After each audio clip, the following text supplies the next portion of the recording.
The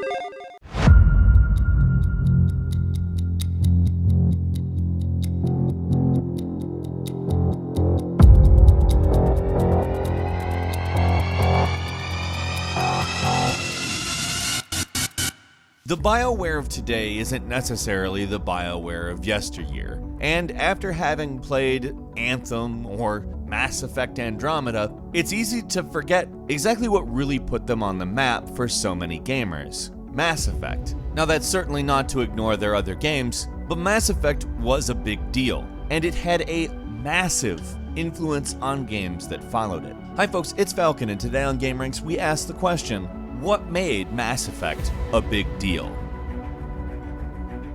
Mass Effect is a space opera video game that was first released on November 20th, 2007. In terms of quote-unquote classic gaming franchises, it's not actually that old. That's 12 years old. I mean, that's old, don't get me wrong, but for people like myself, children of the 80s and 90s, Mass Effect is relatively recent. Now, I'm using that word very broadly because for a lot of people it's ancient history, and even to some respect it feels like ancient history to myself, but that's in part because of how much influence it's had. More on that later in the video. When one is first playing Mass Effect, if you play it for an hour or two, you could easily mistake it as being a zombie game. In fact, a lot of games were zombie games at the time. However, that is not what the game is, obviously. It's actually the introduction of a conflict where a massive race of sentient machines bent on destroying the whole of organic life and absorbing the knowledge that they generate in an established cycle that had been going on long before this game. It is in every way kind of a Lovecraftian story told through a tech lens, and it's the first chapter of that story. Mass Effect is obviously a trilogy, and the story it spans is pretty sprawling. The name Mass Effect refers to the effect on a race of people that discovers the mass relay technology, which, if you pay attention for the whole trilogy, you will find out plenty about. It's quite a cool version of the find an ancient technology and exploit it narrative, in which it's actually used for good, and in fact, humans enter into a diplomacy with everyone, and that's awesome. I mean, there's more to it, and it's kind of a trap, but let's not get into that. It's not really the reason why Mass Effect was such a big deal. If we wanted to talk about the specifics of the story, we would have to talk about all three games in depth. I'm not going to do that. It would be such a long video if so, and I'll say that the reason for that is actually kind of the innovation that made Mass Effect such a big deal. Now, where Mass Effect is actually referring to the mass relay as far as the in-story reason it's called that is concerned, Mass Effect, the title itself, is actually also referring to the idea that your choices would have actual consequences. And there is a very big argument to be had over whether or not the third game did or did not deliver on this promise in the end. However, as far as the minutia of the ongoing narrative, your choices actually do have a pretty big difference. People treat you differently. You get different answers to various questions. You eventually can build to the ability of asking totally different questions or responding differently. It was a game that really strived as hard as it could to give you narrative freedom. Of course, obviously within the confines of the story structure, which was an investigation to a rogue specter by the name of Saren, that is executed pretty well regardless of what choices you end up making. It will keep your interest piqued the whole time as you're trying to unravel what appears to be quite a conspiracy. The more you learn about it, the bigger it appears to be and the scarier the implications are. It really does have everything to do with the purpose of life and the idea of us being nothing, just a cosmic nothing. I love that they decided to delve so headfirst into that, even in the first game, and I was edge of my seat this whole game. Part of that was because my decisions were the things driving the story, and although certainly progress has been made on that front since then, and looking back, the decisions were maybe not the most in-depth they could have been, it was well executed, and that's ultimately really what we're talking about here in such a sprawling narrative game. The theater of choice done in a manner that doesn't feel intrusive or like a lie.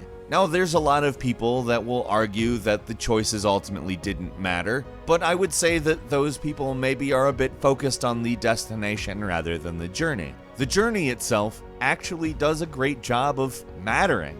Now, this game was not a game that gave you the best combat system of all time. It gave you a competent combat system that sometimes was kind of tedious, but for the most part, it was there. It moved along. And to imply that the combat was why Mass Effect was such a big deal, I think would be wrong. It certainly wasn't bad, and it did have strengths to it that were built upon for the second game. In fact, the combat in the second game is phenomenal, great, wonderful, enjoyable, and it's not that different from the first, it's just got some key differences. However, the combat from this game isn't really what made it impact. And that's, in my opinion, worth noting, because if this game was made today, there isn't a company that would want to release it. It kind of was released to fairly low fanfare. I mean, it was well reviewed, certainly, but I don't think anybody really knew how big it was going to get. And if you want to know my full answer on why I think this game got to be the big deal that it was,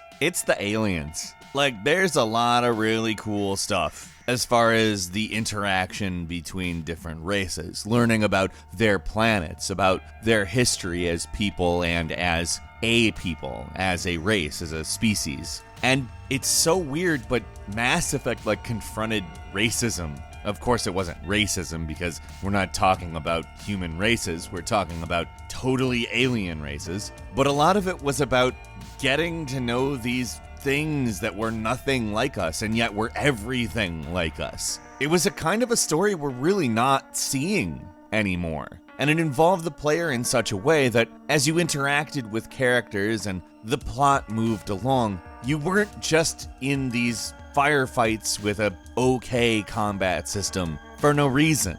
It always felt like there was a good reason, that you were actually building towards something and you were in the foxhole with other people. And they weren't necessarily human people, but they were people. It was a totally different situation, and yet it was much more relatable than a lot of other games. And that's something that you don't see that often.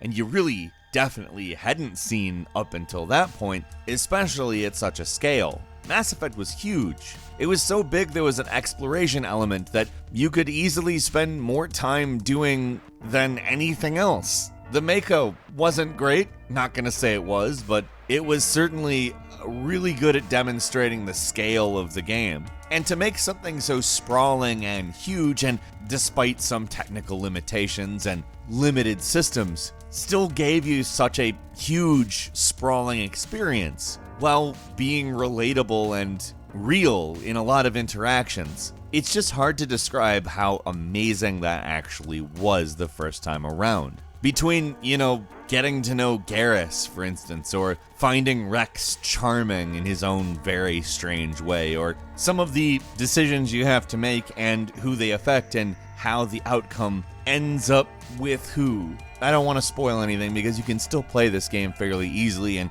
in my opinion should, because you can see so much of the last decade of gaming in a single place. And they definitely did develop the formula between the first three games, but there's just something about the first game that it has this weird, timeless quality to it, despite it not being perfect in any way. Well, as far as getting it right, I would say the second of the Mass Effect games probably does it the most. The first introduced us to a world that is just more than basically anything we expected at the time. And it was populated with what felt like much more compelling, real people that we could interact with in a manner that was just more. Again, more. And while certain things that were promised in the first game are arguably really questionable, and if they ever got delivered on was ultimately one of the most contentious arguments of the last 20 years in gaming, it gave us something big, something bigger than anything, really. And that wasn't always a good thing, but it was definitely a thing. That was the thing that made this game such a big deal. It managed to be that big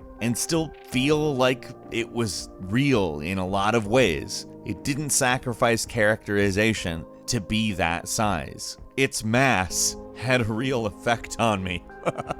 I'm sorry, that's a terrible, terrible pun. Is it a pun? I don't even know if that qualifies as a pun. It's such a low-level pun. Why did you like Mass Effect? Leave us a comment, let us know what you think, and if you like this video, please click like. If you're not subscribed, now's a great time to do so. I upload brand new videos every day of the week, and the best way to see them first is, of course, a subscription. So click subscribe, and don't forget to click the notification bell. As always, we thank you very much for watching this video. I'm Falcon. You can follow me on Twitter at FalconHero, and we'll see you next time right here on gameranx.